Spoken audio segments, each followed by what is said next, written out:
They said that these two are duping Balaya exclusive. So which one do you think is more closest to Balaya? We have Lux from Lux Organics, the Golden R, the Pride of the Philippines, yes, and the Bath and Body Works Infinite Radiance from their luxury line.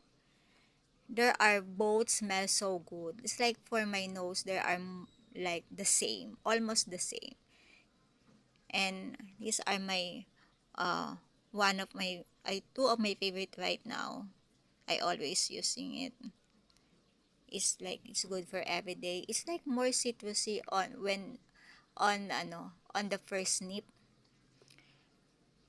but it's more sweet on the dry down.